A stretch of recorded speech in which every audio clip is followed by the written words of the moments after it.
Up,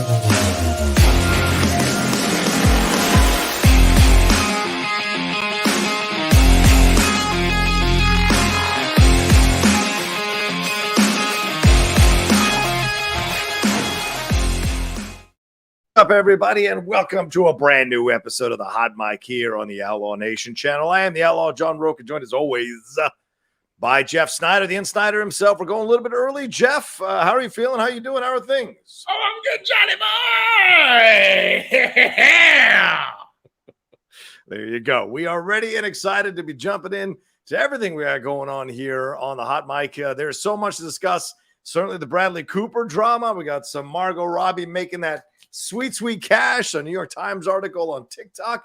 HASBRO launching its own film and TV division. We got some Snow White drama controversy. Blindside controversy popping up out of the blue. Some WGA AMPTP strike updates for sure. We got some first photos for a new Apple Monster series and some comments about Hollywood movies coming from one of the best writers to ever write a Hollywood movie, Charlie Kaufman, and a really good TV actor in the Shazam 2 star there, Zachary Levi. So a lot to get into for sure. Don't forget, StreamLabs and SuperChats are open. Send them in now. You know we go fast on this show. So if you want your stuff answered, you want your stuff responded to, get them in quickly as possible. Jeff, I don't want to waste too much time here. Shall we jump into the first subject matter for today? Dealer's choice, Johnny. Throw it at me. Listen, I got no other place to start than with the Bradley Cooper situation. I mean, this is such an interesting situation that's popped up. Maestro, the teaser trailer for Maestro dropped earlier this week from Netflix, who you are having lunch with or dinner with apparently later on today. But what are you doing right now? What? Just joking. Bradley Cooper, though, drama popped up here with his film Maestro. A lot of people chiming in online, claiming that this is another example of quote-unquote Jewface because he's wearing a nose prosthetic. You were interviewed in Newsweek as a counterpoint to another Jewish journalist here, Melina Saval from Pasadena Magazine. She did not like that he was using this prosthetic nose. You thought it was a non-issue, and you tweeted that out as well. And a number of people have commented on it, both positively and negatively. But this has become a big deal now over the last couple of days to overshadow what I'm sure Netflix thought was their first entry into the best picture conversation this year with Maestro to maybe counter Oppenheimer, maybe go up against Killers of the Flower Moon. So what are your thoughts on this massive controversy that is popping up over the last couple of days over Bradley Cooper? Yes. Can you wear a prosthetic nose to play someone who isn't Jewish? Yes. Of course. Yeah, you can, right? Yeah. It's Yes. you can. It's not a big deal at all. So I don't know why we're making it a big deal here just because Bernstein was Jewish. I mean, this is what actors do. If he did not wear a prosthetic, John, then he goes out there, and who does he look like? Bradley Cooper. Yeah. Yeah. He looks like Bradley Cooper. So, yeah, he's got to put on something to look more like Bernstein. And it's like, I know that people are like, you're getting all the angles. We're getting the fucking Zapruder tape angles of everyone's nose. Yeah. Okay. People are like, oh, Bradley's nose looks more like Bernstein's nose. He didn't even need to do anything. Like, right. Come on, guys. Like sometimes, and maybe you can speak to this since you are an actor after all. Hello. Does Bradley Cooper maybe need something, a barrier to help him sink into character? You know, sometimes it helps actors to put on a costume and makeup and hair, and it feels like they're inhabiting somebody. Do you think maybe that could help him? So it's more of Cooper, the actor, pushing for this than Cooper, the director. Yeah, I think that's what it is at the end of the day. Look, this is a passion project of Bradley Cooper's. Certainly, as Bernstein's Children came out, all three of them in a statement, a very lengthy statement, defending Bradley Cooper's usage of the nose. He was very involved with having them be a part of the project, having them chime in positively or negatively about how he was going to portray this very famous person and wanted to be respectful to the family. So the fact that they all responded in a positive way about this is another notch in Bradley Cooper's ledger here for how he was approaching this. But his overall reaction to it as an actor, for him, sometimes, and a lot of actors will tell you this, sometimes putting on the clothes, sometimes adjusting the makeup or adding something gets them into the character even more. This isn't what you've seen before, like what we've seen the Jewface controversy sometimes be about, which is the stereotypical, horribly stereotypical idea of the hook nose or the bump in the nose. All of that, you've seen that be a negative stereotype. That is not what he's doing here. It's a very elegant nose. It's a pronounced nose, but it's a nose that matches what Leonard Bernstein did. And by the way, Orson Welles wore a prosthetic nose for every role he did. Every role he did, he wore a prosthetic nose. Some actors need that to dive into the character and really embrace it and leave themselves behind in order to fully embody who this person is, you know? And so, yes, we saw a comical version of it in Tropic Thunder with Robert Downey Jr. did, you know, that character actor, but this is something different, right? And I think this is out of respect. So I'm just really shocked at the reactions here because the nose isn't what we've seen the horrible stereotype of noses. The reactions are ridiculous. It's because social media just needs a new villain and, you know, just needs grist for that mill. Possibly. Okay, this is a movie. Who produced this movie, John? Netflix, I think. No, who produced it? Who's the producer? Aren't they the children of Bernstein, Leonard Bernstein? Who produced it? No, the movie was produced by some guy. His name is Steven Spielberg. Spielberg Scorsese. Yes, I think is the best known Jew in the world. Right? I don't know. And who has been the most outspoken person of the Jewface controversy? Yeah. Sarah Silverman. Sarah Silverman is in the movie as Bernstein's sister. So it's like, I don't really think that Bradley Cooper spent the last 3 years of his life making a biopic about Leonard Bernstein, also that he could secretly wear this, you know, prosthetic nose to embarrass this legendary conductor. Like, just such a ridiculous thing. Actors act, okay? Just like Carey Mulligan is not half Costa Rican or Chilean. Yes. Honestly, I can't get a read on what this woman was. Was she Costa Rican or Chilean? She was Costa Rican. Her mom was Costa Rican. She is half Latina. Her dad was a white guy. So she is Latina. I see it like written as half Chilean sometimes. I'm like, but wasn't she Costa Rican? No, she studied she grew up in Chile, but she was born in Costa Rica. Either way, Carey Mulligan's a British actress, right? And it's like, obviously there was some controversy about that back in the day. This seems to be even louder. You know, maybe because of you know, where we are in the world, and obviously anti-Semitism is raging these days. But like, clearly you could say, John, that this movie just has a nose for controversy. Nope. You can say that. You can say that as you're Jewish. I'm not touching that at all. But what's your feelings overall, though? Because I mean, Helen Mirren has gotten some pushback for playing Golda Meir. Why? Film. It's like, why? I mean, well, you know, you mentioned Sarah Silverman. She has been one of the biggest people commenting about this Jewface controversy. And she, as you said, she's in the movie. But, you know, clearly there are people on the Jewish side of things, the Jewish creators who have an issue with this and have problems with this. You're a Jewish journalist. Is there no line for you in terms of, as long as the person can do a good job, is that all you care about? Do they have to be Jewish? Are there any roles where you think they must be Jewish? That's crazy. Okay. It's just this. It's the same thing with the gay and the straight argument. Gay actors can play straight characters just like straight actors can play gay characters. Right. This is what acting is. You can play a non-Jew if you're a Jew, and, you know, if you're, you know, not a Jew, you can play a Jew. And the whole Jewface thing, it's like, it's not just like big noses are exclusive to Jews. Lots of people have big. I have a pronounced nose. Yeah, sure. Right? Sure. I mean, to deny the fact that, you know, a lot of people, I did grow up with a lot of Jews, and there were a lot of big noses, you know, like stereotypes are stereotypes because they're rooted in some sort of reality. Okay. I just don't see what's disrespectful about this. As his own kid said, he had a nice big nose. That's part of his face. And whether his own nose is closer to, you know, it doesn't matter. Because that's just part of how he saw the character. And our noses do get bigger as we get older. Yes, I've noticed that. And he's playing Bernstein into his, you know, later years. It would have been weird for him to have this bigger nose as he's older that grew out of this Bradley Cooper nose at the beginning of the movie. That doesn't make sense. Yeah. Fair point. Yeah. All right. So, I mean, we'll see in the long run what it means. I think the Carey Mulligan thing is a bit more of a logical controversy to me, because we've seen so many actors, white actors, play Latin characters for decades. Let me put it this way, John. Yeah. Name a Costa Rican actress. I don't know, but I can certainly take a look. And if I had prepared for our role a little bit more, I would have picked one out for you for sure. Yeah.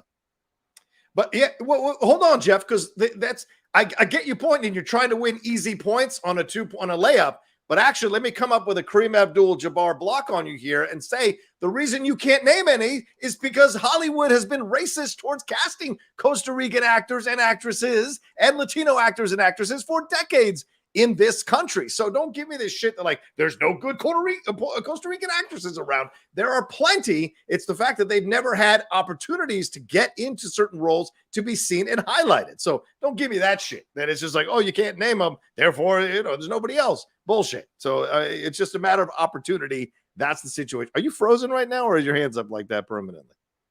I think it's, oh my God, isn't that a perfect Jeff face? That is a perfect Jeff face. Jeff froze. Jeff, come on back when you get back here, man. So, come on now. Come on. Jeff had a stroke. Jeff froze. Anyway, well, Jeff, come on back. Let me text him real quick. To come on back in. Come out and come back in. Because he froze. Maybe he got mad at my comment there about pushing back on him, but we shall see. Anyway, well, let's hit one of these. So we'll see what happens. Of course, this is coming out later on this year. Maestro comes out in November later on this year at the festivals, and then it'll come out on December 20th on Netflix. I did a trailer reaction to that teaser trailer that's up on the channel now. So if you guys want to watch that.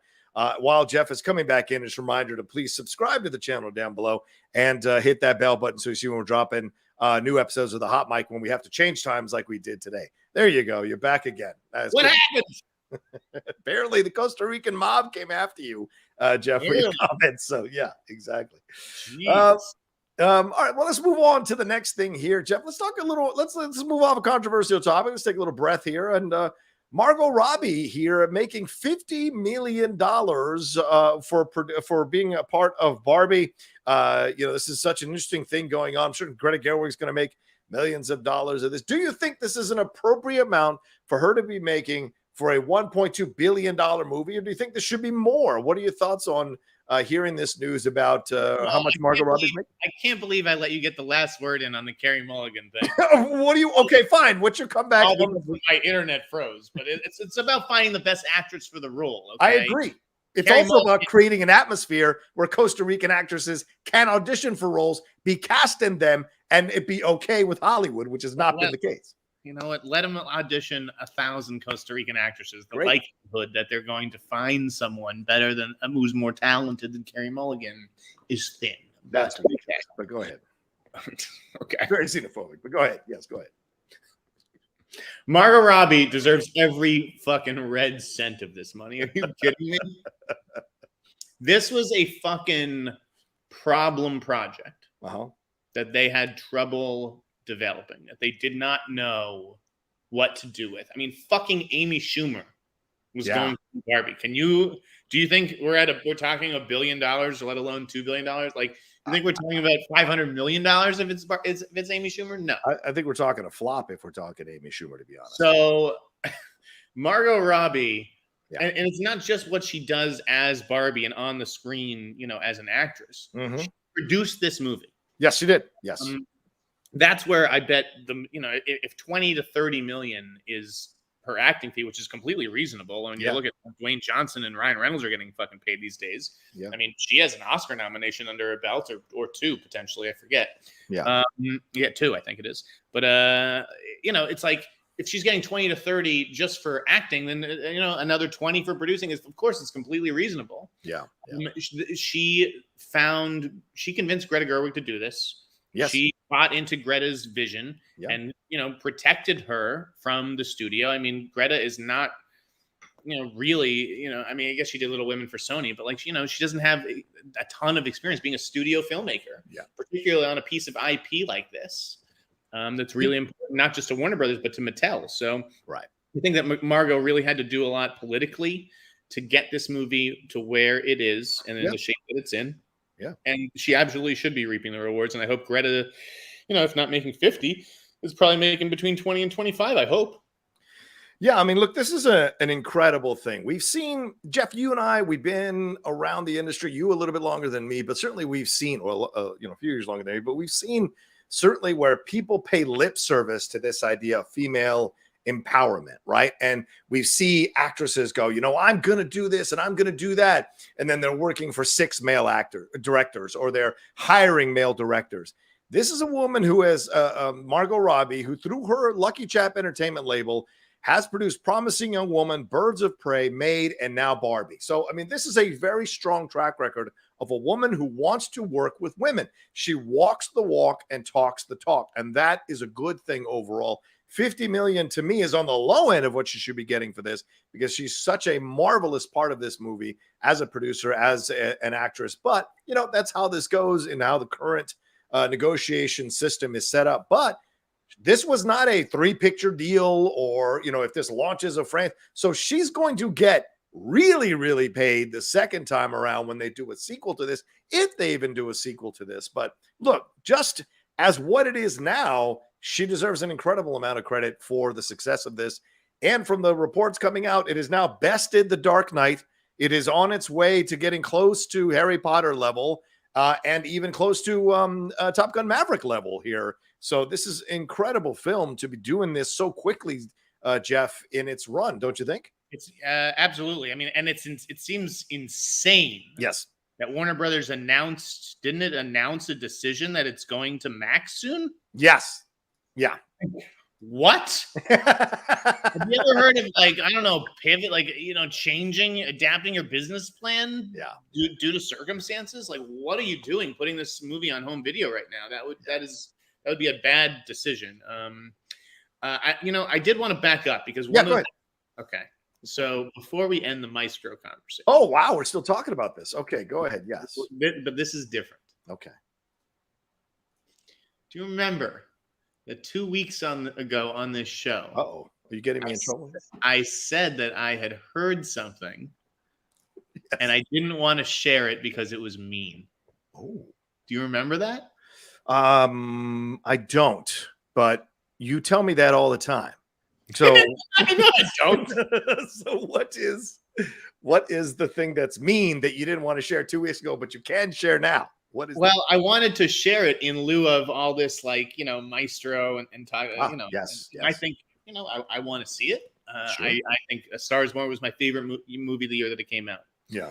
So I'm looking forward to Bradley Cooper's follow-up. But I'm told by a good source that internally, this movie is not well liked. Oh, no.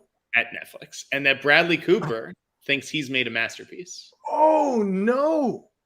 So it's it's just and again, that's why, we'll see what's soon enough. But I've heard Netflix is not very confident in this movie or its awards chances. And personally, and again, we've been talking about the controversy of the nose, Mulligan's nationality. I don't know who this movie's for. Okay, I don't know why. The story of Leonard Bernstein and his relationship with Felicia, this is not something that I think most people care about. And I don't think it's going to be. I don't think it's going to have a real impact this season. I think this is a film you make to win awards, right? And I think Apple TV winning a Best Picture has kind of lit a fire under a lot of these streamers' asses, because they want to be able to have that kind of credibility as well. And so this is a film you greenlight. Remember, the Bernstein family turned down the Jake Gyllenhaal offer, who is Jewish, and wanted to do it his way. They went with Bradley Cooper, probably because they felt he had the right pedigree. I'm sure Netflix went this route as well because they felt he had the right pedigree because A Star Is Born.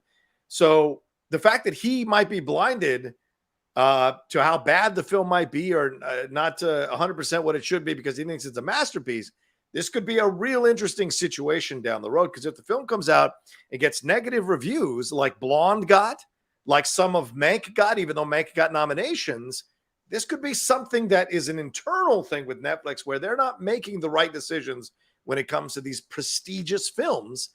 And it could be a situation where Bradley has to defend himself, not only from the Jewface stuff. Now, if the film comes out and is not good or not well received, and we're going to find out in November when it drops in the festivals, this could dent his image as a prestige filmmaker, man. Again, I don't know if he's made a quote unquote bad movie. You Right, know, right, right. Hard time buying that. Okay. But it may just be that the awards people just don't feel like they have a real confident hand to play. I don't know. But I've heard things, just rumblings from within. They're like, I think it was very telling, and I think people did read into this a little bit that it's not going to Toronto. Oh. And it's not doing Telluride either. It's going to Venice, right. Which is a little bit different. To a European audience, right? It's going to Venice and then New York Film Festival, right? Yeah, I don't know.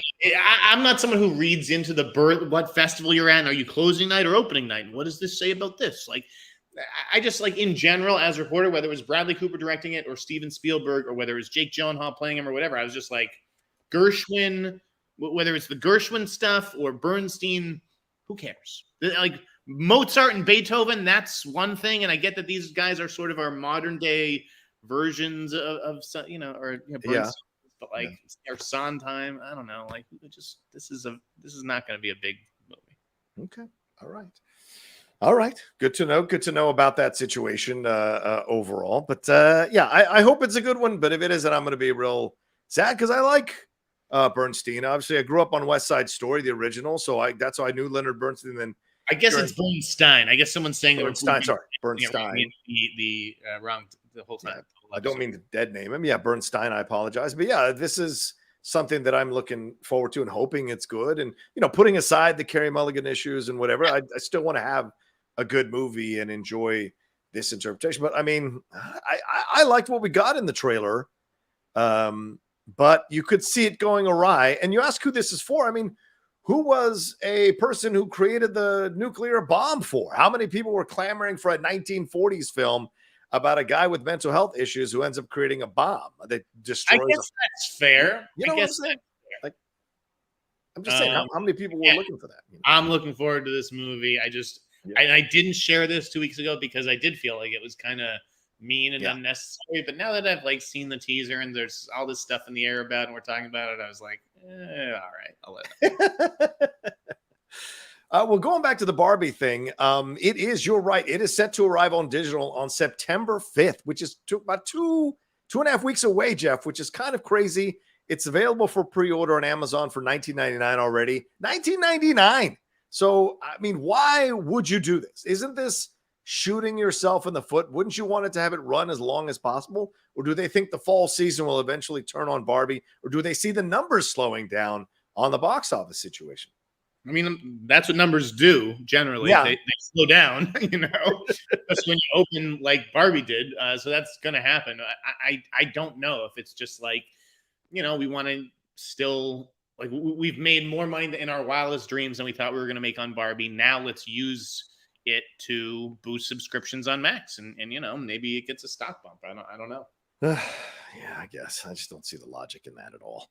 All right, we're at let's do one more story here, and then we'll come back and do some Streamlabs and Super Chats. Don't forget the Streamlabs Super Chats are open. Streamlabs address is right there above Jeff's head. It's also in the description of the video. I'll pin it in the chat in just a second. Let's move on. I want to skip over the next thing because I want to spend more time on that. All right, this article about TSG and Disney. Jeff, this came out that TSG, after investing $3.3 billion in well over 100 films at 20th Century Fox and 20th Century Studios, including the Avatar sequel, has reportedly filed a breach of contract lawsuit accusing Disney of using Hollywood accounting tricks to cheat it out of hundreds of millions of dollars. They allege that Disney is engaged in self-dealing by diverting Fox films from a lucrative HBO license to its own Disney Plus and Hulu platforms. They had an independent audit of 3 films, including The Shape of Water, which won Best Picture, and revealed it's owed more than $40 million just from those films alone. So a lot of people are comparing this to the Scarlett Johansson lawsuit. What are your thoughts on this, and how much is this going to damage Disney financially when you're looking at a company that's invested $3.3 billion and wants a return on that investment? I just think that this is not the way Hollywood helps itself, by ripping off financiers. You want to attract money into the industry. You want these rich oil barons and tech people to come in and put money into the industry, but you have to they have to feel like they're getting a return on their investment. And Yeah. so many of these people come to Hollywood and they say, all right, I'm going to finance a slate. They make some sort of slate financing deal with the studio. Yeah. And even if they are successful, and it's obviously very, more movies are probably not financially successful than are. Right. Yes. You have one huge hit, it makes up for it. But the studios do the accounting in a way that it just screws some of these financiers. Yeah. So whether it's TSG, which is, alleging self-dealing here, as with like the Avatar sequel. So they're getting a cut of this, of the secondary licensing rights. But then, in order for, because they wanted to put it on Disney Plus. Right. The movie's already supposed to go to HBO Max. So it's like they had to, they got like they basically gave themselves like a sweetheart deal and then didn't factor in that sweetheart deal into what it pays TSG. So TSG is the one taking it on the chin. Yeah. They're the one paying for that sweetheart deal, really. So it's just like, this is bad business. Same thing with Braun. Braun Studios, their name needs to be on everything, particularly, over at Warner Brothers. They financed Joker. Joker made $1 billion. Didn't cost a lot. Like, Braun should be doing very well.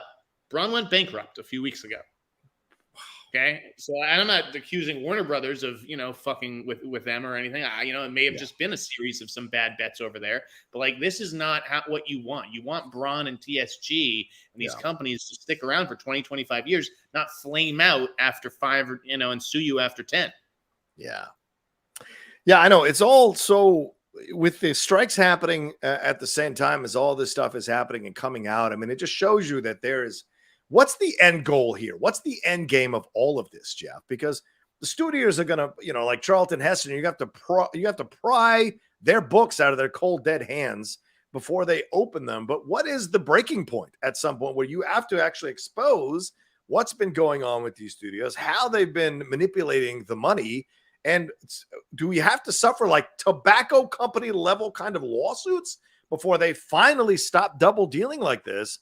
And expose more of the stuff that's going on and get people paid correctly about all of this. I mean, how much more can they penny pinch to the point where they're alienating their workforce, they're pissing off the people who are supposed to create this product, and now shortchanging the people who are financing these projects? Like, it just makes no sense to keep doing it this way. Eventually, something's got to break, don't you think?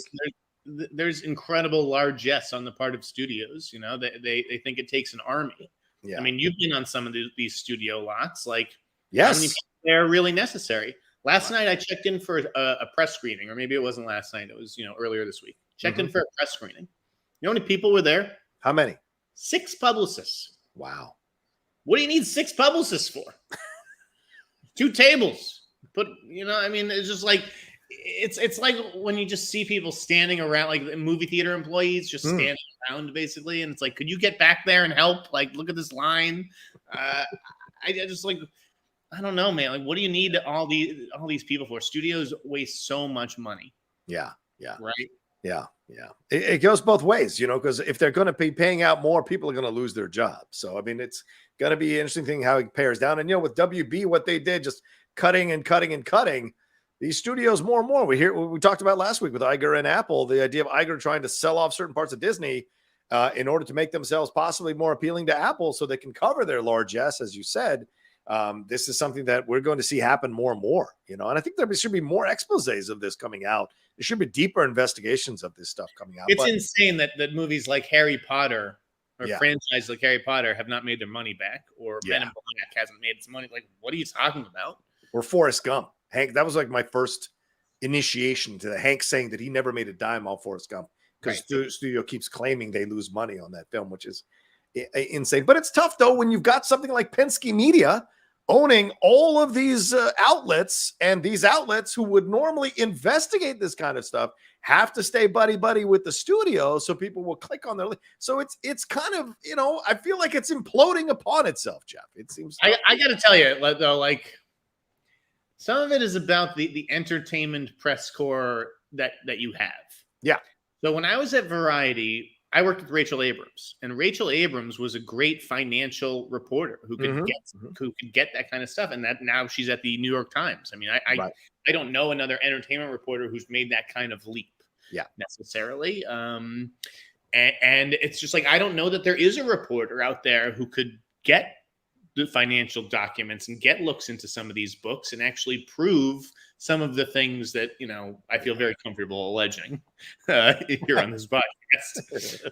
I mean, you're right. How Hollywood accounting is like a disease that's plagued the industry and the city for ages. And you're right that the government should really step in and look at this shit because it is getting laughable. Yeah, absolutely. Absolutely. I mean, and where are the Bloombergs? Where are the Yahoo News? Where are these people who normally kind of expose? Where's the GQ? Where's the Vanity Fair? Where are these reporters that used to be able to do these incredible dossiers exposing the corruption going on at these companies?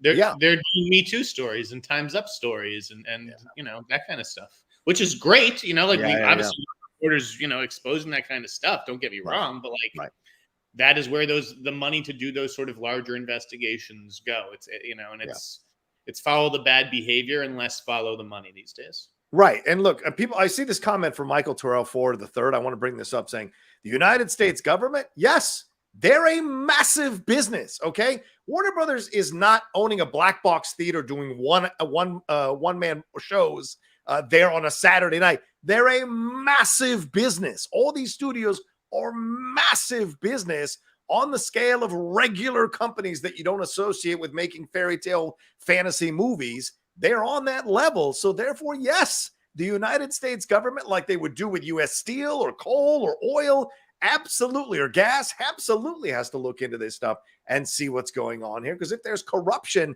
that means there's money being withheld from the US government that they deserve. So that's another part of this as well. So yes, the government should absolutely be taking a look at if there's no president of Hollywood who can sort of get a studio to open its books and explain to me how Men in Black has not made its money back, then it would have to be the government, the IRS, whatever it is.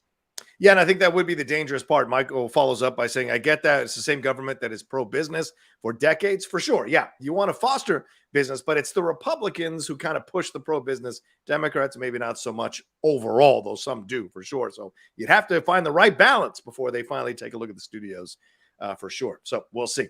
But anyway, let's take a quick break, and we'll jump into your StreamLabs and Super Chats when we come back right after this.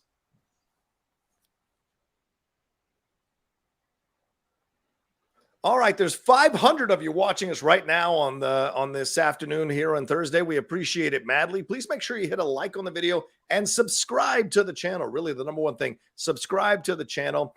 Keep sending in your Streamlabs and Super Chats as we go along. Jeff, let's get into some of these real quick here as to hear from our viewers and what their thoughts on all this kind of thing. Wiley Todd asking, sending in my weekly support. Have you guys seen the movie Across the Universe?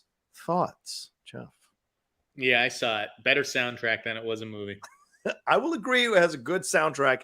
It's a good bunch of music videos that aren't held together by it should have been held together by a stronger through line, stronger plot lines overall. But there's some damn good performances. The Hey Jude is absolutely a banger of a performance in that film.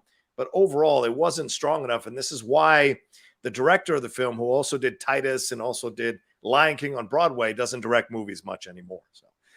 Mike Joy says, Jeff, I saw Blackberry and Sympathy for the Devil based on your recommendation, and I love them. Got any more hidden gems to recommend, Jeff? Ooh, hidden gems. Okay, because you use the word hidden gems, I really think that The Jewel Thief on Hulu was a very interesting documentary. Yeah. Just like a little nerdy dude who was out there running all sorts of scams. Yeah. Another I guess just Theater Camp, maybe? That's out now? Yeah, sure. Is that a hidden gem? I really think Theater Camp was hilarious. Can I throw one in? For those of you who like documentaries, on Netflix, we watched The Deepest Breath this week about the young woman who was a free diver and the accident that happened with the gentleman who was training her. It's an awesome documentary. So incredibly well directed. If you want to watch something, if you're into free diving or don't know anything about it, it'll work for you and you'll enjoy it. It's so well done. Peter says, with the talk around Sandra Bullock, what's your least favorite Oscar-winning performance? Mine has to be Renee Zellweger in Cold Mountain. That was embarrassing. Yeah, Jeff, I guess we can use it to talk about a little bit the Michael Orr controversy, Blindside controversy. He is now claiming that the Tuohys, the family here, never officially adopted him only were his conservators, and now he wants money. There's conflicting reports back and forth that he turned down money. He's claiming that he doesn't remember signing something. And so there's a lot of different points of views on this. But then bubbling up under the surface was some articles coming out saying that people wanted Sandra Bullock to hand her Oscar back to the Academy for portraying this Tui woman.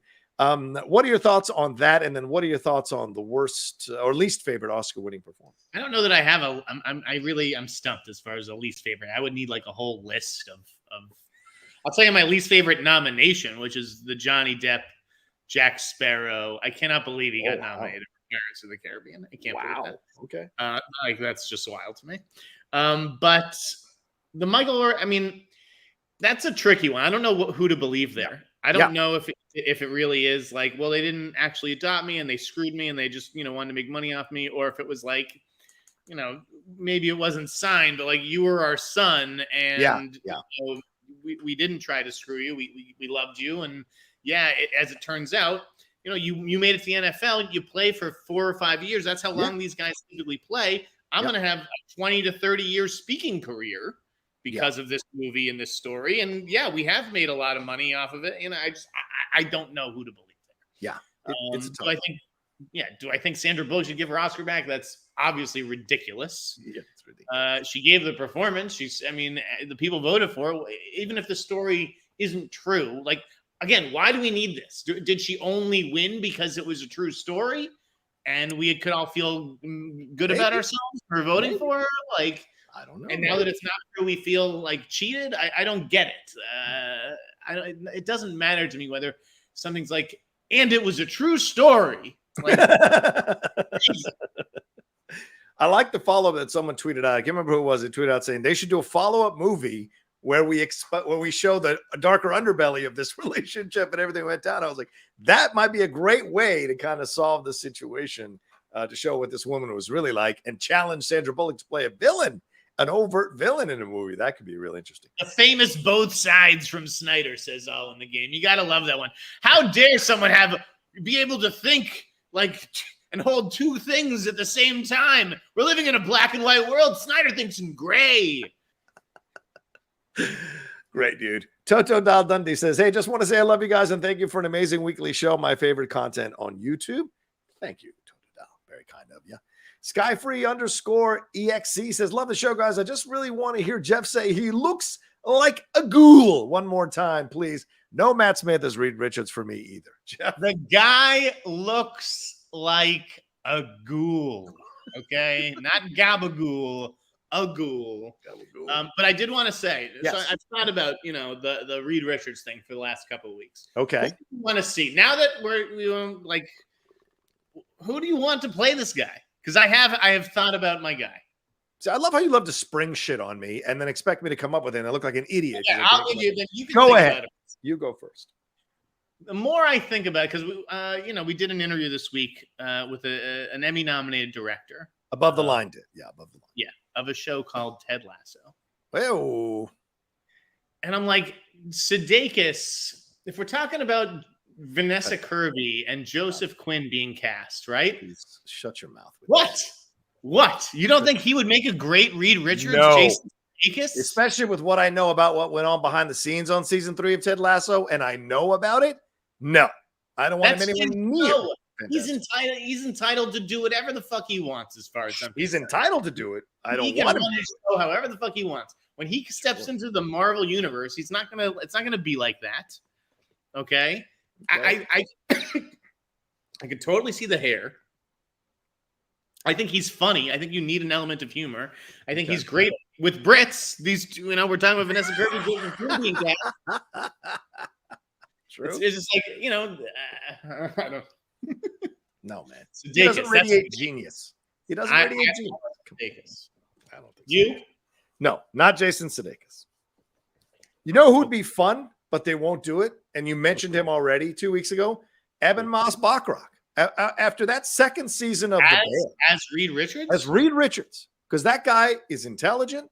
That guy has a strong energy and presence to him. I think he's come into his own even more so recently. And I think he'd be a lot of fun to play that. So, just throwing it out there. it'll probably end up being Krasinski. I'm telling you right now, they're going to work all the way back around to Krasinski, which is going to be crazy at the end. So we'll see. Would you do Bill Hader as Reed Richards? No. Even though I love Bill Hader. You can't get away from the comic thing. You just can't. And Reed is not known for telling yuck jokes, man. It's not really the same kind of vibe. No, you need someone serious. Cooper would have been a great choice if he wasn't already fucking Rocket Raccoon. Okay. Or Rocket. Owen Lanning says, if I'm James Gunn, I'm putting Glenn Howerton in the DCU as a villain. After Blackberry, he is far more than the always the sunny guy. So, Jeff, thoughts on that? I completely agree. I'll tell you what, I have heard through the grapevine that they're going to push him. Really? For Blackberry for an Oscar. You get nominated? Wow. Okay. Yeah. There's going to be a campaign for Glenn Howerton. Interesting. In that movie. Sorry, I've got like a little peanut in the back of my throat, guys. I can hear it in your mouth. Yeah. What about him? What about him for Reed Richards? No? Glenn Howerton? Yeah. Yeah, maybe. I don't know. He seems a little. I don't know. Dev Patel is the choice. Peter says, wait. What about Henry Cavill? What? I mean, isn't that a way to walk into the Marvel universe to play Reed Richards? He is British, just like Vanessa. And so I'm just saying it could Reed be Richards. He's not built like Superman.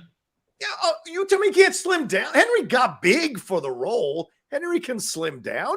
Henry would be an interesting choice. Put some glasses on him. Get a little Clark Kent vibe messing around with Reed Richards. I'm just saying. Peter says Aubrey Plaza is half Puerto Rican. Maybe she could have played her, but no, she doesn't look like. It's Costa Rican. Yeah, it's Costa Rican. Right, exactly.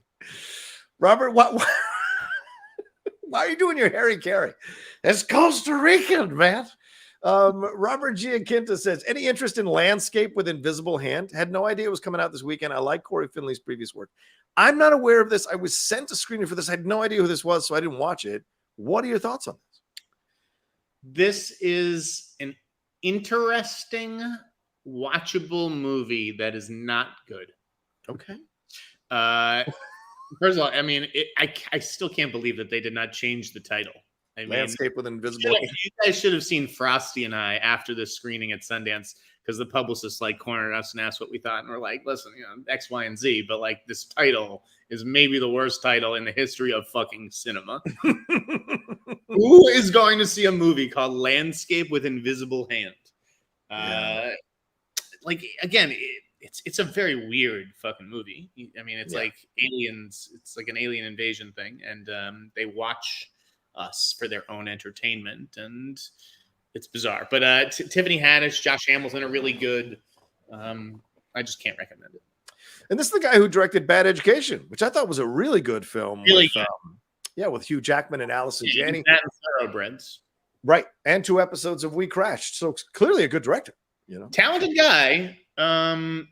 Just bit off a little more than he could chew, I think, with this one. This was going to be tricky for anybody, like balancing tones and genres and shit in this. Fair enough. Wasn't Anya Taylor-Joy in Thoroughbreds? Isn't that the one I'm thinking of? Yes. Yeah. And Olivia Cook. All right. Olivia Cook is great. Jughead 1 says, hi, John and Jeff. Looking forward to seeing Blue Beetle this weekend. Love and respect from the UK, my brothers. Yeah, Jeff. The reviews have been great, Jeff. It's in 87 percentile over on Rotten Tomatoes. This is good stuff, Jeff. It's good stuff, Jeff. Why don't you give us your review? I mean, not yet. We're going to lead to that. Not yet. J. Scott Friel said, howdy, gents, from the attic. What's up, Scotty? Have you discussed the Tron Ares director's Instagram vent/rant? Do his comments cause more harm or good? Yeah, Jeff, did you see this this week? I left it off the rundown, but we can certainly talk about it if you want. What did you think of these comments from Joachim Ronny? I mean, I get it. Listen, everyone's frustrated. Everyone's entitled to take to social media, and they're going to vent their frustrations. That's what we do. That's what it's there for. And if I was a director of a huge fucking movie who's been prepping it for the last year, and we're about to shoot it next week, and it's like, we now it's all going to fall apart, and I got to send 150 crew members home because the actors are still on strike. I mean, it's not the actor's fault. I don't think you can blame them. The AMPTP is the one driving the hard bargain or whatever. But yeah, it sucks. So my heart goes out to him. It goes out more to the 150 crew members. Yeah. Who were laid off. Frankly, my personal opinion of it all is that Disney probably shouldn't have been even making this movie in the first place. How dare you? Keep it down, man. Yeah, this were his comments. The AMPTP, SAG-AFTRA, and WGA need to speed up the negotiation process and not leave the table until it's done. This is Hollywood. We close deals for breakfast, baby. Why do we suddenly have all the time in the world when every day is so precious? He goes on to say that everything is frustrating about this. It's time for diplomacy so we can get back to work. But he also chimes in about AI, saying it does need to be regulated. There's no doubt about the threat that technology poses to all creatives. So staying on that wavelength, but basically just saying he wants everybody to get back to work. So figure this shit out, basically, is what he's saying. So, not a negative. John, if nothing glowed in this movie, right? If nothing glowed, would anybody give a shit? Like, isn't that the whole, that's like the whole franchise is just glowing shit, right? It looks cool. I'm not cool lights, cool music. Who cares about anything else? It speaks to technology, man. We're obsessed with technology. It speaks to technology, for God's sakes. And I get, the idea of a walking sentient AI that escapes, into the real world is an interesting commentary. Idea. Yeah. I just like like I wrote on the site this week. I don't think that the Tron franchise is the right vehicle for that idea because it makes it too expensive. How do you make this movie?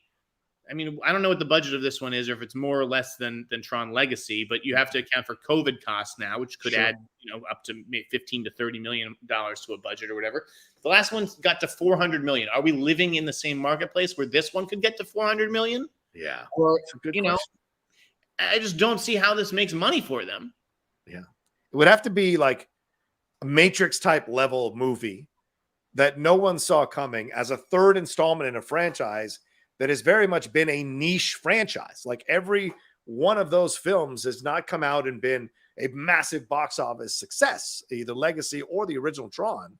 So it would have to be something that really kind of shocked people in its creativity and its story and its ability to really affect people as they were watching it. And I don't know necessarily if that would be the situation in the end with it, especially with Leto, especially with that director. Yeah. Leto, really? And it wasn't a big part of that second one. Like, all right, I want to see like a de-aged Jeff Bridges and then the continuation of that character. Yeah. You take him out of it. If he's not coming back, we don't know if any of the legacy people are coming back. Right. Maybe he is, but if he's not coming back, again, why do I care? Why are we making this story for 150? Why can't it just be called Ares? Yeah. And it's about a fucking thing that comes, and it's instead of $150 million, it costs 75. That's the problem with studios is we always have to make it bigger in order to justify even making it in the first place. And if we can make it part of a franchise, even better. Yeah. But if the returns are $400 million, you got to make that movie for less than 150. Yeah, it's a good point.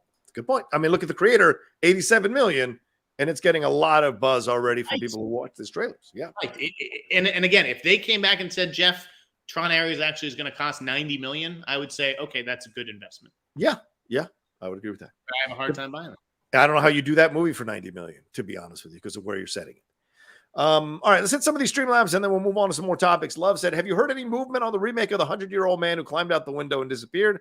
Last I heard, Will Ferrell was going to both star and produce it with Adam McKay and Jason George from Narcos, who set to write the screenplay. I don't think that's happening, is it, Joe? You don't think that what? Aren't they still fighting, Ferrell and McKay? So how would they work together on something like that? I mean, maybe contractual or whatever, but no, I haven't heard about that project since it was first announced, along with a zillion other projects like that. These, I mean, A Man Named Otto did get made last year or whatever, but what was that movie? Tony Erdmann, right? Tony Erdmann was going to be like, Jack Nicholson and Kristen Wiig or whatever, like that. These things just get announced and they disappear. The remake of a great German film. Love said, do you think Apple will move Masters of the Air to 2024 because of the strike? Kind of feels like it. Yeah. I mean, there hasn't been a lot of promotion, and I feel like you would start to see something like that by now. It might be for the best, to hold it. They have so many shows coming. Yeah. So many. Okay, I sampled a few of them. I'm sure they're under embargo, so I can't reveal what they were, but Not great. Greg Mont says, hey, Rocha, good to hear. Oh, sorry, go ahead. Yeah. Greg Mont says, hey, Rocha, good to hear Blue Beetle is doing good. I plan on going in support because you've stood up for diversity in films, especially for Black talent. That's for sure. I would feel guilty not supporting a Latino-led film. Thoughts on the Alabama Brawl, LOL. Oh, we talked about it last week, which I misspoke and said it was the Mississippi Brawl. It was the Alabama Brawl. But I think we covered it. Do you have anything new you want to throw in on that? No, this is a very minor. I don't even understand how this is still coming up. Greg also said, I want to give Sneider his flowers. You may not hear it enough, but what you do is much appreciated. I've seen too many other channels eating off your work. That's for sure, Jeff. That's for sure, Jeff. Yeah. If only I knew how to monetize me, guys. I'd be a rich man. Everyone else. Two Dope Boy says, are there plans for you two to do any more extended spoiler reviews together like you did for The Many Saints of Newark, The Matrix Resurrections, and Scream 5? Wow. Yeah, Jeff and I have kicked around that idea, but I don't know if there's necessarily plans. Jeff? I'm yours whenever you want, buddy. You say that. You say that. Greg Mont says, the irony of Barbie. What's that? What's that? As long as you cut it, the occasional check, I'll keep coming back. Of course. Of course. Greg Mont says, the irony of Barbie delivering WB its highest grossing film of the year while coddling The Flash for 3 years. David Zaslav doesn't deserve this win, but Margot does. Oh, they coddled it. They were coddling The Flash. Can this person even explain what that means? What does that mean? Well, essentially, they were saying that they shepherded this thing, promoted this thing, didn't take him off of it, and then released it. They spent $200 million. Then they had the gall to market it. Then they had the gall not to reshoot it and pull this guy out of the movie. Like, what? Who is this person? It's Greg Mons. Doug Developer wants to know, hey, guys, in light of the Blindside news, if you were to find yourself in hell, which of the following movies would you play on a loop? The Blind Side, Crash, Green Book, Driving Miss Daisy. Which film would be the most tolerable? And which would be the worst experience? I mean, Green Book is probably the most tolerable, just because it has a little bit of humor in it. Crash might be tough, a tough watch over and over. Yeah. No, I'd say The Blind Side would be the hell movie. I hated that movie, and I never understood why it got. But this is a movie to get you through hell. No, both get you through, and which would be the worst? Oh, okay. So for me, the worst would be The Blind Side. The one that would be most tolerable, maybe a tie between Crash and Driving Miss Daisy. You know, I don't know. That's my thoughts. I like Driving Miss Daisy. God forgive me. Alan said, what are your thoughts on Rachel Zegler? I'm imagining that listener just sitting here watching that podcast being like, geez, I wonder if these guys were in hell, what they'd not want to watch. What? I'm not making fun. He paid. Alan said, what are your thoughts on Rachel Zegler's comments/interviews about Snow White's live action movie? I think it is a damn shame not having Prince Charming or Seven Dwarfs in this movie. In her interview, she sounds so arrogant and even jokes about the prince being cut out of the movie because that's Hollywood, baby. So let's use this as a launching point for this topic because we did have it on the rundown, Jeff. What are your thoughts on the controversy around this? I rewatched her comments. They are flippant. For someone who has not established themselves as a box office star, and I get it. I mean, I think for the first time ever, watching her reaction to these comments, she was clearly up her own ass a little bit too much. And having Gal Gadot egging her on, who's also a bit too much up of her ass too much, was not the best situation. So this is an odd reaction. I get it. You want to do a pro-feminist movie. I think it's great. Nothing wrong with that. Good angle. But to shit on the original the way she did and to have that backlash, it's not doing anybody any favors, I think, in the long run. What do you think about all this? It's much ado about nothing. It is much ado about nothing other than you. It definitely proves my point, which I've been saying for years. You have, yes, I know. About this particular actress. These are not flippant comments. Yeah. She just sucks as a person. She just sucks. What do you want me to say? Yeah, I know. I was really surprised by it. Flippant comments. Yeah. It's like, it's Jeff Sneider. Everything he tweets, the guy's this is an asshole-ish comment. What an asshole thing to say. Maybe I'm just a dick. Maybe that's just me. I'm not trying to be an asshole. This is just how I think. And that's just how she is, Yeah. Let me tell you, I got our famed very good source dropped in with a note about that. About the Snow White thing? Okay. What did they say? Rachel Zegler needs to shut up. I like her, but shut up. Sean Bailey could not. Do you guys know who Sean Bailey is? Explain for people who don't. He's like, like the guy overseeing Snow White at Disney. Yeah. He's the Disney executive. Sean Bailey could not have chosen two more annoying people to throw together on a press tour than Rachel Zegler and Gal Gadot. Yeah. I'm going to have to agree with that. I thought that was fucking hilarious. Right. These two are like, it's not that they're bad actresses. Well, it's that they're just annoying. These are annoying actresses. Okay. I never understood the Anne Hathaway thing. I love Annie Hathaway. I love her. I don't know why people think she's so annoying, but certain people get on your nerves. Rachel Zegler gets on my fucking nerves. Yeah. She never got on my nerves till I read, well, not even get on my nerves, but watching her react. I mean, there was just a flippancy for someone who is like really not made money in Hollywood, leading anything, because West Side Story didn't make money. Shazam 2 crashed and burned. And I just don't understand the hubris. I don't understand the hubris overall. Do I think she's talented? Absolutely. Do I think she can sing like a motherfucker? Absolutely. Yeah. But to make those kinds of comments, like, what's 1937?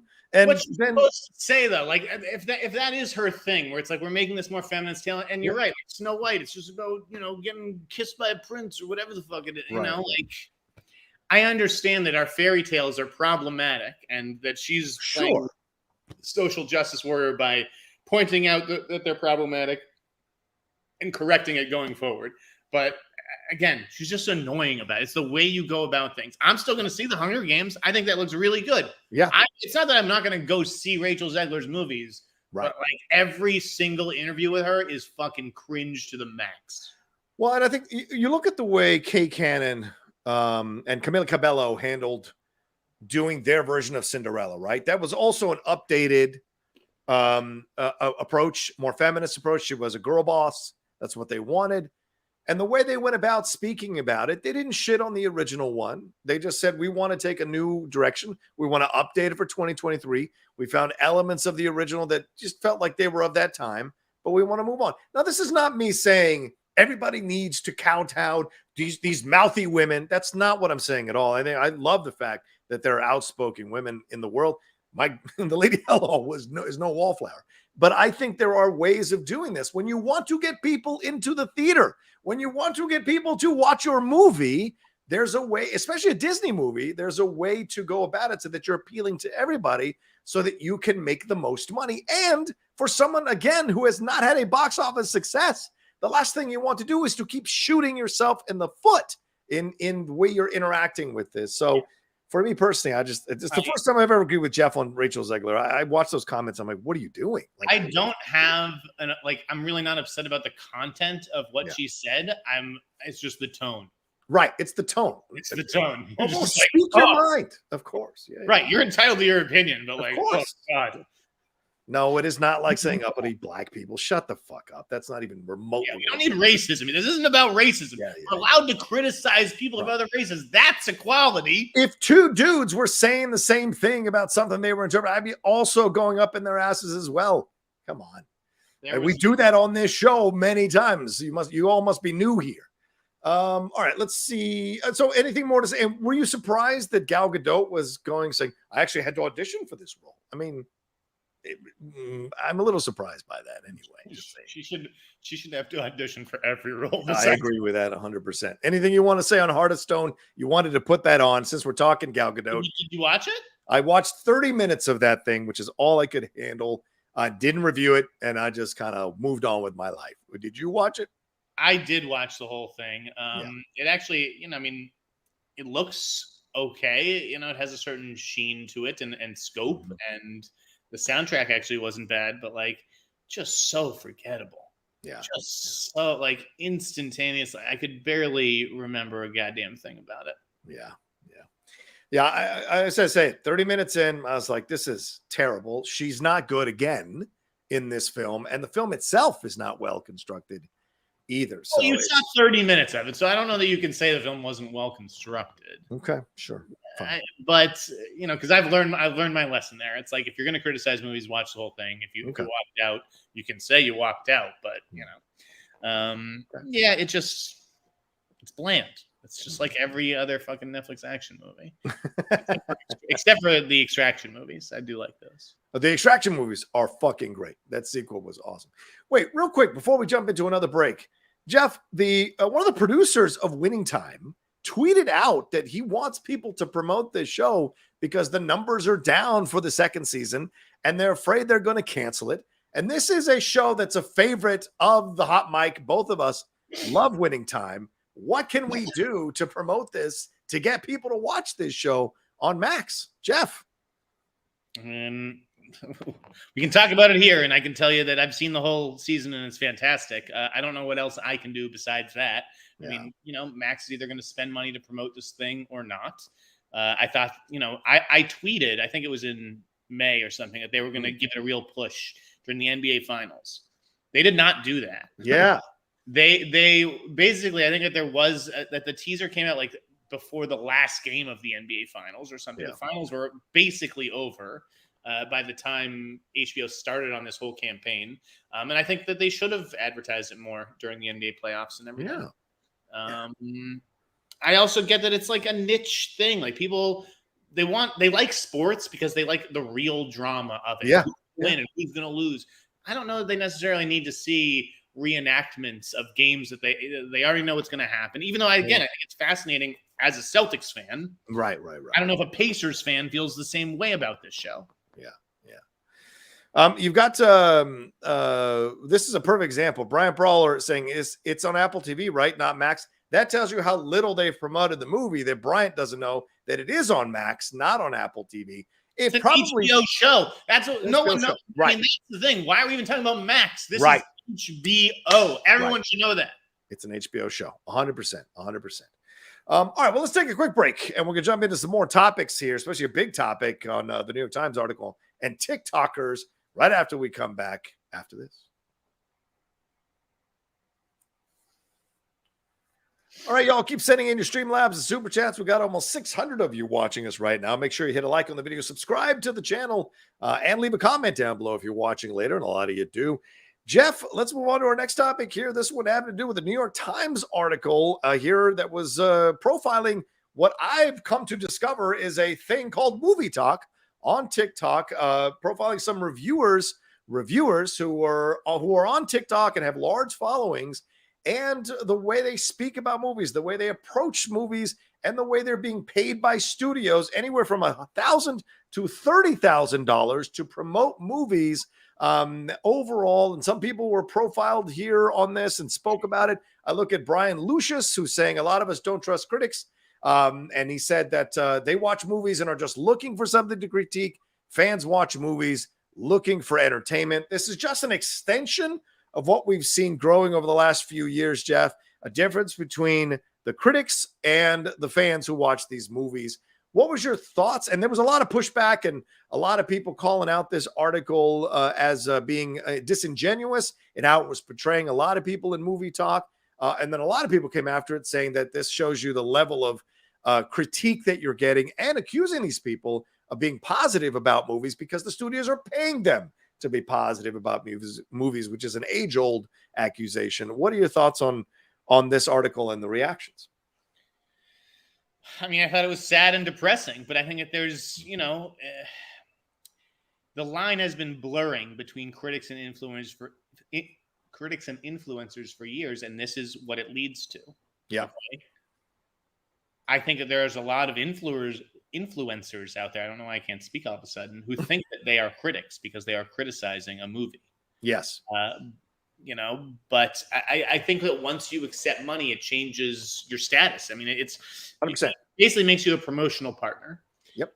And so, and I've been to, a couple of these screenings from time to time or whatever, but when you think about it, Spider-Man, Batman, these are movies with huge promotional tie-ins, things like that.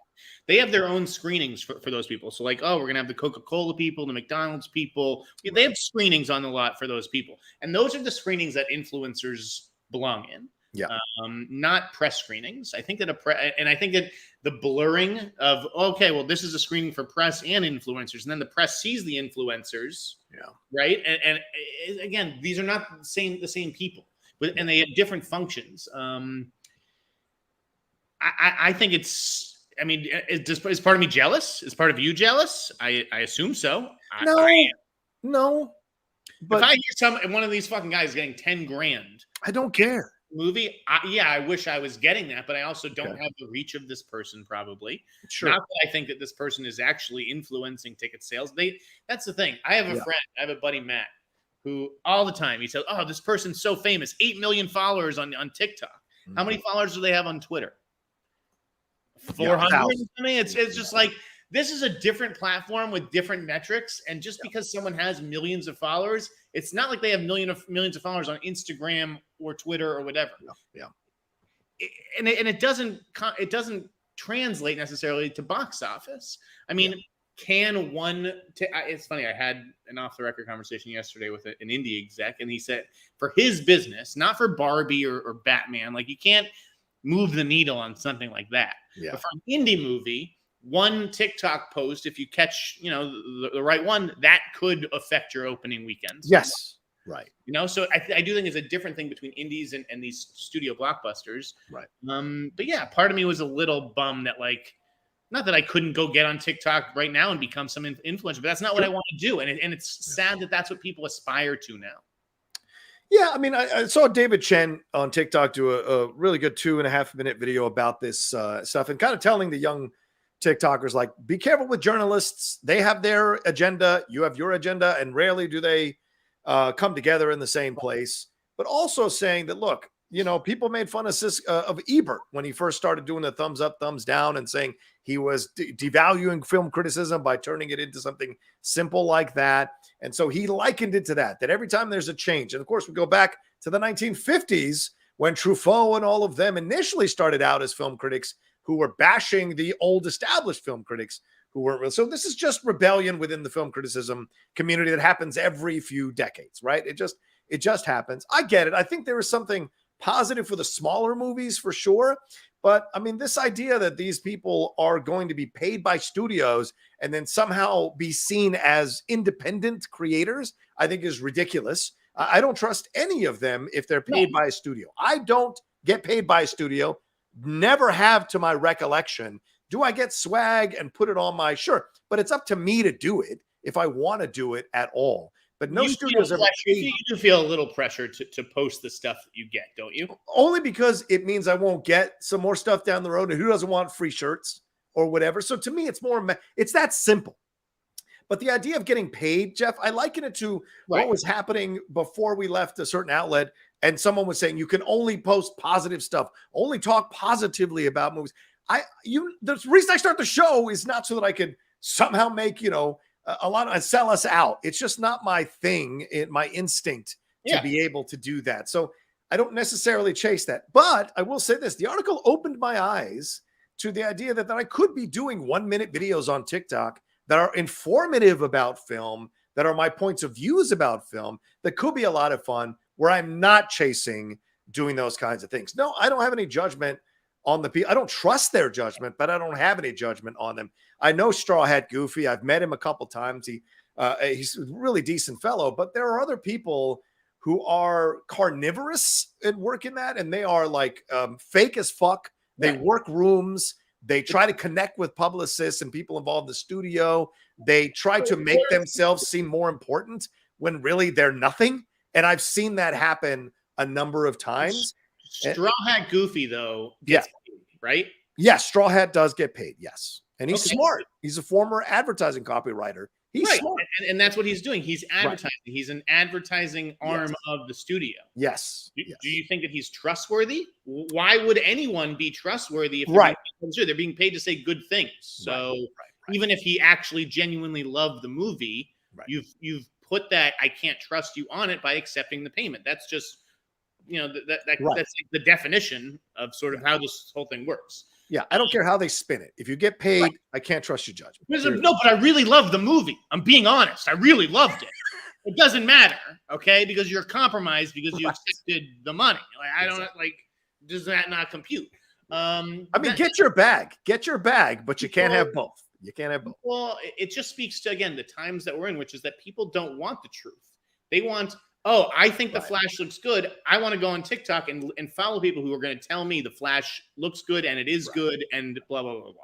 They just want to live in their own echo chambers. If you want the truth, you wouldn't go to an influencer. You'd go to a critic who's going to give you the truth because he's not being paid by anybody other than the newspaper itself. Right. Well, and that's the thing. And reading some of these comments in the article where one of the female TikTokers was like, well, I don't like to be mean about a movie, so I like to couch any negative thing with positive comments on both sides. And I'm like, see, and that to me is the problem in trying to tell me that you're a critic or a reviewer.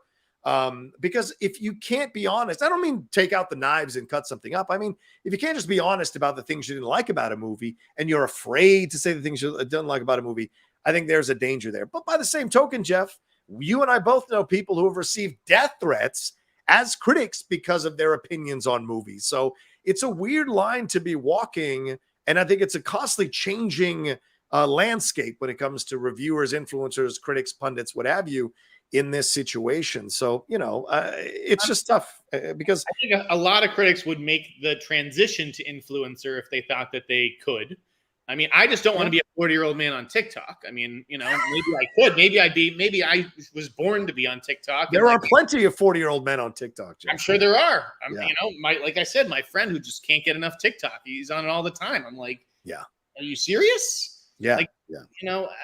I'll put it this like, if the TikTokers break through to Instagram seems to feature like the best of the TikTok as far as what I've seen. Yeah. If you're a TikToker whose stuff has made it onto my radar on Instagram, you're probably talented. I mean, as I said, I've met some of these people in real life. I've known some of these people in real life, and I've watched them work rooms, and they've been flat out in telling me that they're working rooms in such a fake. Reporters work rooms. You haven't seen anybody work a fucking room until you've seen me work a room, John. Okay, fair enough. But it's just like. But I'm not going to take your opinion seriously. I'm not going to take your opinion seriously. I'm not. I'm going to appreciate the fact that you like what you like or you know what you know, and I think that's great. But how many of you have seen the classics? How many of you really have a foundational element to your film criticism?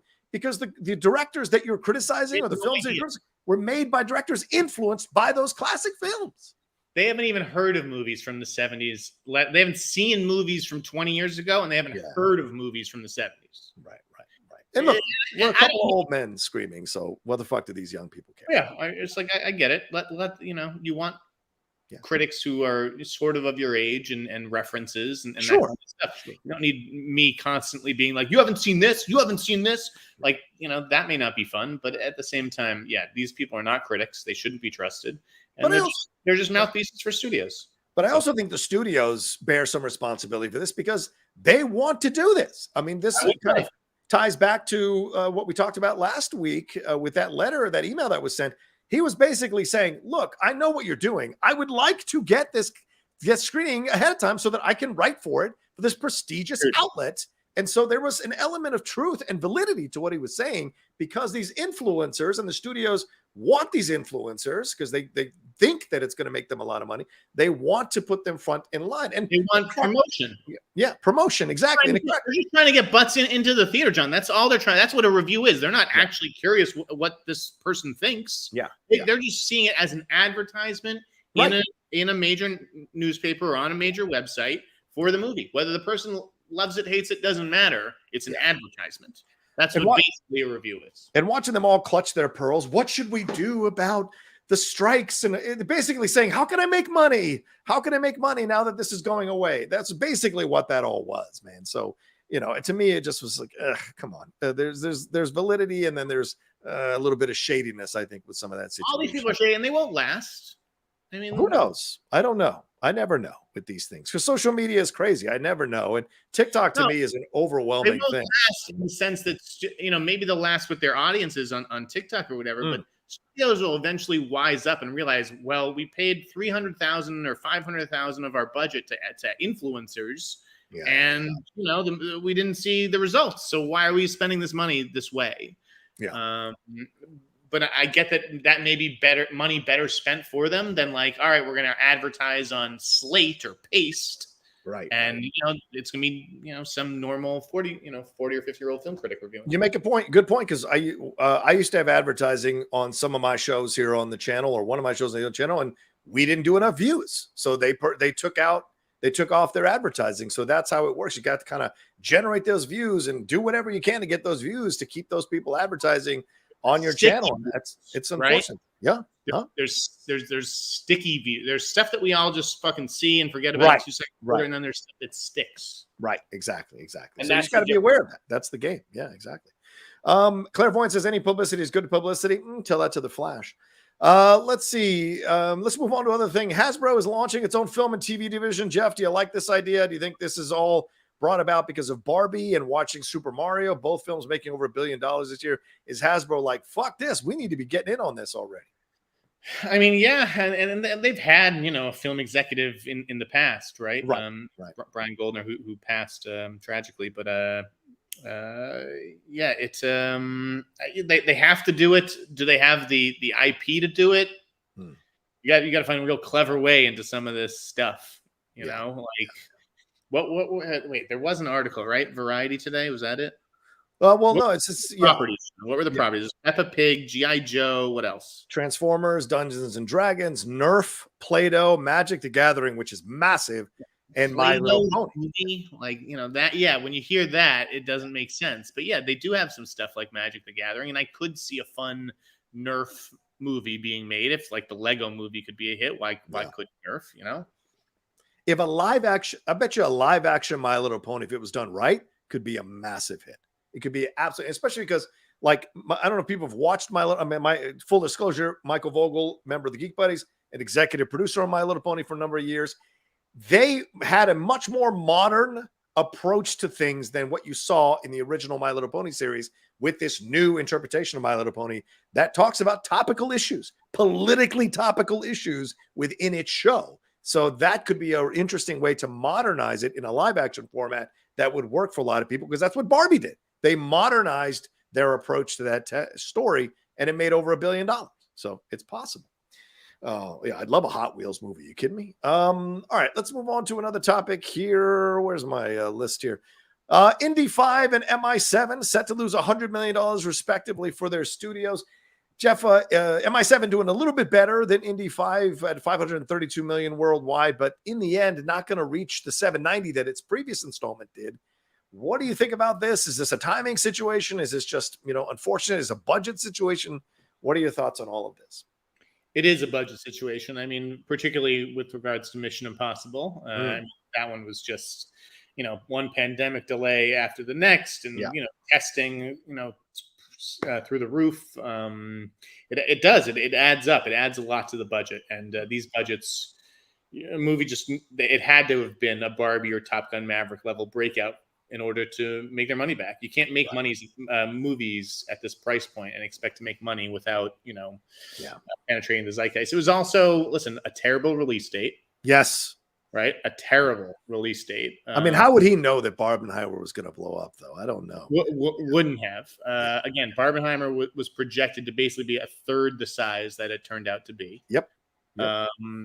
Sound of Freedom was another complete out of nowhere phenomenon. Absolutely, that you never could have seen coming. I mean, if you take that movie off the board, I don't want to just give its entire gross to Mission Impossible, but right. Add half of that maybe to Mission Impossible. Mm-hmm. If Mission Impossible had the IMAX screens for longer, it could have done a lot better. But it had to contend with Oppenheimer. If Mission Impossible had moved up its release date to the 4th of July and at least gotten one more week before Barbenheimer arrived, I don't know why Paramount didn't do that. Yeah.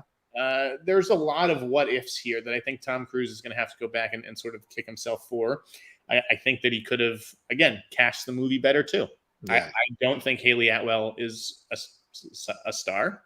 I think he could have found a bigger name female lead, and I think he could have found a bigger name villain too.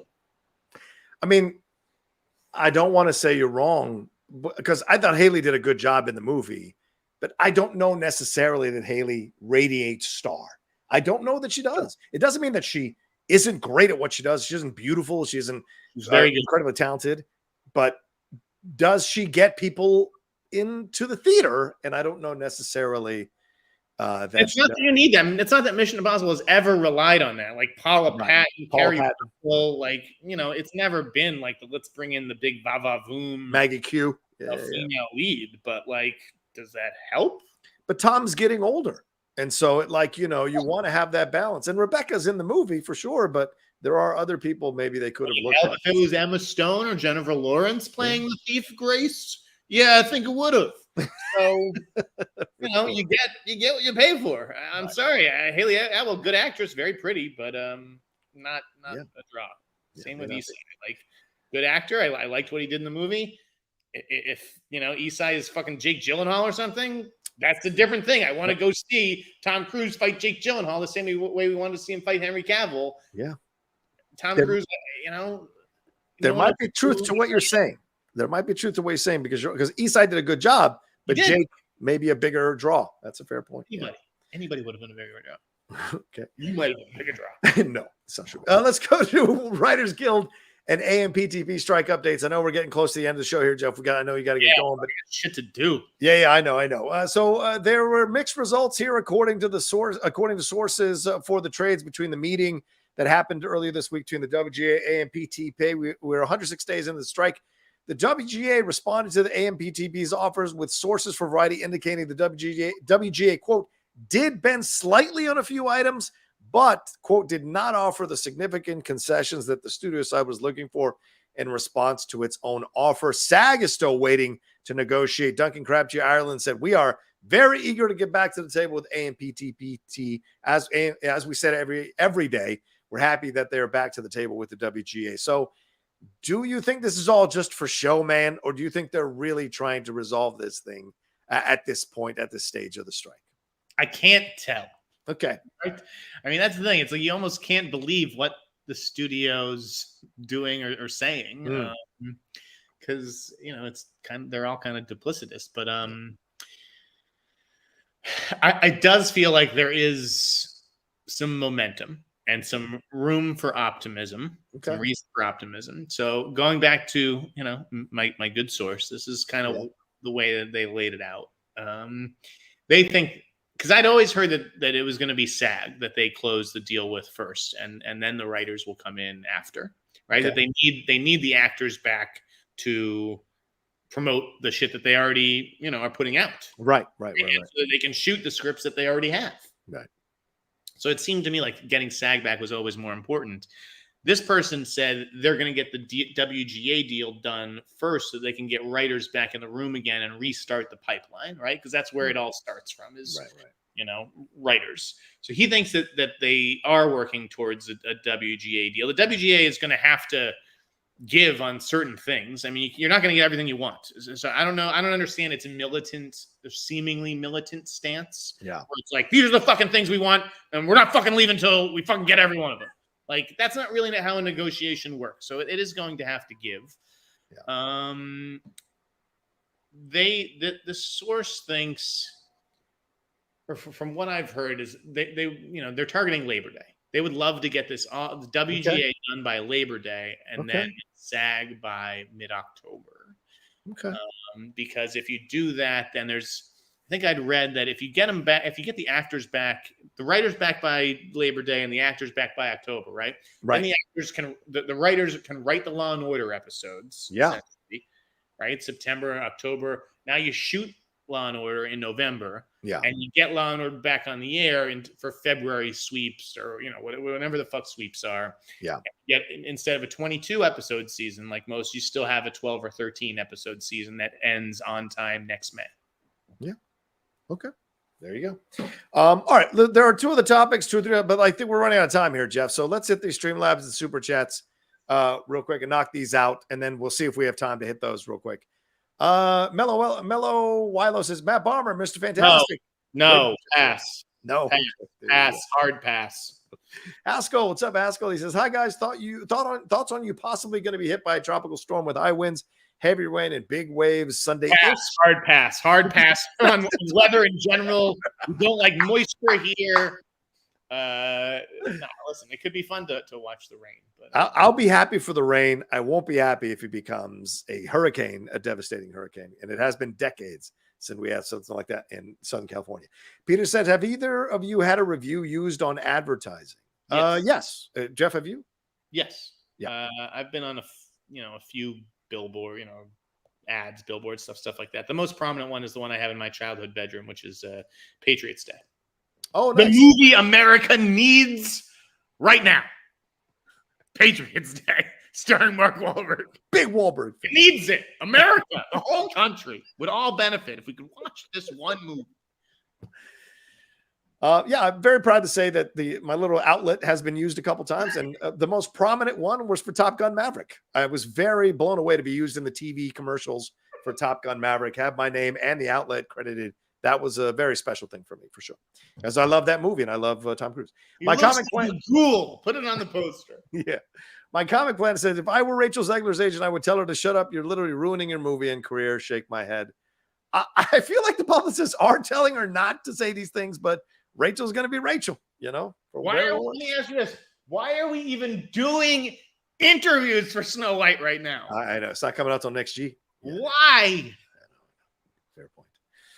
Fredtastic says, hey guys, I'm a quasi moviegoer, and if I need info whether to see a movie or not, I use my YouTube hosts that have a similar taste to my own, like John Rocha, Jeff Sneider, Jay Washington. Have a great day. Oh, thanks, Fred. Fredtastic, I want you to, this is your homework assignment. Challenge yourself. Find someone who doesn't have a similar taste of your own and give them a chance. Ooh. I tried that. Doesn't always work. Terrence Brigg, Tolerance Break says, what's up, John? Thoughts on the Rachel Zegler drama? We commented, we talked about it 20 minutes ago. So rewind back in the show and watch that. And let's hit these Streamlabs that have come through as well. Greg Mont says, it's funny to think that if any DCEU film came out in the 80s or 90s, as they look today, would be considered classic films. DC films always feel 10 years behind the curve in storytelling. I don't know. Were they behind the curve in 1978 when they did Superman, or in 1989 when they did Batman? I don't think they were behind the curve always. So I don't know where you get that from. Yeah. Tim says, with Iger saying Marvel is going to put out less content and focus on quality over quantity, what are the odds that Blade doesn't get made? Jeff, is Blade going to get made? Yes. Look at what genre is doing well right now at the box office. Horror. So why would you not make your one vampire movie? I mean, good point. This is a no-brainer. And Blade is also supposed to be cheaper than the others. I mean, you're not. I don't think you need to pay for fucking beaming lights in the sky and all that shit. Like, this is a Blade movie, so it could be a little bit more grounded and practical. Yeah. Should be cheaper, and you have a 2-time Oscar nominee and diversity in front. Do it. I would do it. If you lose the director, go look at the Philippou brothers from Talk to Me. They'd be interesting. Greg Mont said, I did everything right. A Coen brothers, Oliver Stone escape movie about Trump trying to unlose the 2020 election. LOL. Yeah. Love says, how about James Caviezel playing Reed Richards? LOL. He's a good-looking guy, Jim Caviezel. Yeah. Dangerous, though. Yeah, no, I don't see him being cast in any big studio movies anytime soon. Marvel ain't going anywhere near that guy. Yeah, Dave Bowers, one last one, says Oppenheimer was huge. Napoleon garnering buzz, and Marty directing Killers of the Flower Moon. Are we seeing a mini revival of the historical epic? I hope so. Yeah, that's a great question, Jeff. Are we seeing a mini revival of historical epics? Yeah. I mean, I guess, right? Yeah. I much prefer a director getting a big canvas like that than like something like Dune. Yeah, fair. I mean, it could be Napoleon, depending on how Maestro is. It could be Maestro, Killers of the Flower Moon, and Oppenheimer all battling to win, not just be nominated, to win a Best Picture. And that's a hell of a foursome if all four of them are incredible, so regardless of what Jeff's heard about Maestro. Yeah, go ahead. What were you saying? No, I'm done. I mean, do we want to just do some reviews and wrap up? Yeah, let's do it. All right, go ahead. What do you want to review? Well, did you see Strays? I did not see Strays. I'm seeing it tomorrow in the morning because the screening was the same time as Strays last night. Excuses, John. Strays was hilarious. Okay, I really had, I had modest expectations for this movie. I laughed my ass off throughout, which is tough for a comedy to sustain. A lot of these movies, they come out of the gate and then they kind of, the second act drags or whatever. This moves from one set piece to the next, spends a few minutes at a time with each thing. The voice cast is perfect. Okay. I mean, really could not have found like 4 more perfect voice actors for these 4 dogs. Yeah. I just thought it totally fucking worked. Highly recommended this weekend. Yeah, I'm going to see it tomorrow at 11:20 in the morning at my local theater. So I couldn't go tonight because I got another show I'm recording tonight at the same time. So, but edibles, John. Huh? Eat some edibles. Eat some edibles. Yeah, do a little wake and bake before.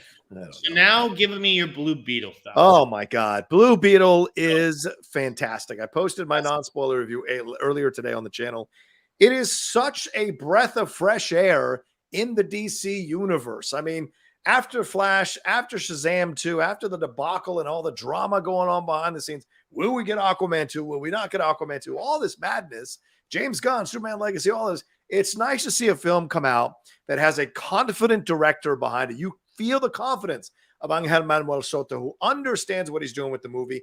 A burgeoning star, Xolo Maridueña, is no longer that kid from Cobra Kai. When you watch this movie, he is a man now, and it radiates a fantastic cast and the way it celebrates Latin culture in not just in the big overt ways that like the simplistic approach would do. It has these little shots, little stuff that occurs throughout that makes you feel that that the people making it understand the culture, understand the references, understand what they're trying to do here. And it really works. But overall, the message that there is a strength and power in family that overrides any strength and power when you seek it just for your own personal glory. I think that was fantastic. And the performances across the board, the music, the vibe of it all, just really 100% work. Is the villain kind of not that groundbreaking? Yes. Is that kind of an issue for the film? Sure. But overall, the joy of the film and the funniness of the film, especially George Lopez and the Nana character there by Adriana Barraza, all of that really works so well to kind of overcome that, in my opinion. That's my thoughts. I could just listen to you roll your R's all day, baby. Por favor, please. So sexy. Por favor. All right. Well, you know what? I look forward to giving Blue Beetle a chance one day. Fuck you. What do you mean one day? No excuse. You went to see Strays and you're not going to see Blue Beetle? Well, studio invited me to see Strays. I didn't get invited to see Blue Beetle. Must have been an honest oversight, I'm told by Warner Brothers. I will buy your ticket if you go see it. I'm not even bullshitting. This ain't Sound of Freedom either. This ain't paying you for it. I wouldn't do that. Now I'll go see it this weekend. Okay, I will buy your ticket. I'm not even. Yeah, I just feel like these studios are just getting so they're getting the stars in their eyes for these influencers. They're forgetting some of the people they've been working with for 2 decades. So. Straw Hat Goofy. We'll see how that works out for them. In a couple of months when things start casting again at DC Studios. That's true. We'll see. Straw Hat Goofy, hook my brother up here. Hook Sneider up with a pass to go see fucking nice. Blue Beetle, for God's sake. So, all right. Well, there you go. Let's get on out of here. Thank you so much for hanging out with us today. We appreciate it madly. You guys are amazing. Great lively chat. Over 600 people joining us for a majority of this. We appreciate the Streamlabs and Super Chats. Jeff, where can they find you and everything got going on, my man? Oh, great point. Great fucking point. Great fucking point. That was free. Yeah, this is why I'm going to buy you the ticket, because it's going to be free for you to go. And I'll go. You have my word. Done. You can find me at abovetheline.com. Newsweek, I did that chat with Melina. That was very nice of Laura Prudo, my old Mashable coworker. Mashable. And to ask me to do that. And then LA Mag. I wrote about the schnoz, the controversy about Bradley Cooper. I turned that in right before this podcast, so it may be up right now. We'll see. Okay. All right. Murderanto, one last Streamlab said, actors want streaming services to share accurate data, but are they allowed to share global data? The EU has strict regulations on how much user data U.S. tech companies and streaming services are allowed to store and share, and I don't have to share it. Jeff? I don't know that much about it. I didn't know about the sort of international angle to it all. It's funny. I asked Fuqua. I got to interview Antoine Fuqua this week because I saw Equalizer, and nice. Interviews embargo till next week. But I did ask him. He's a producer on like Terminal List and Legacy, that Lakers show that was on Hulu. And He's got a Mayor of Kingstown. I think he's also credited on. Yes. And I asked him if streamers share viewership data with him, and if it's frustrating for him to not know who's watching this stuff and how many people. He kind of dodged it. I mean, it was an artful parry of my question, but he didn't really give me an answer about that one. So, you know, I think everyone, though, all producers would like to have more stats about the shows that they make. Yeah, I agree 100%. 100%. Watch Game Time, people, for God's sakes. Watch Game Time on Max, for God's sakes. I know Legacy was a good Lakers show, but Game Time is a lot of fun. All right, as for me, you can follow me at The Rocha Says on Twitter, Instagram, and TikTok, The Outlaw Nation on Twitch. As I said, my Blue Beetle non-spoiler review up on the channel now. Tomorrow, the Geek Buddies, and then Jedi Away with Laura Kelly and I are coming very soon as well. Get you ready for Ahsoka popping off, next week? Yeah, next week, I guess. 2-episode premiere, so look for that episode coming up this weekend as well. All right, you guys are amazing. Thanks so much for hanging out, and we'll talk to you next time with another brand new episode here of the Hot Mic. Peace.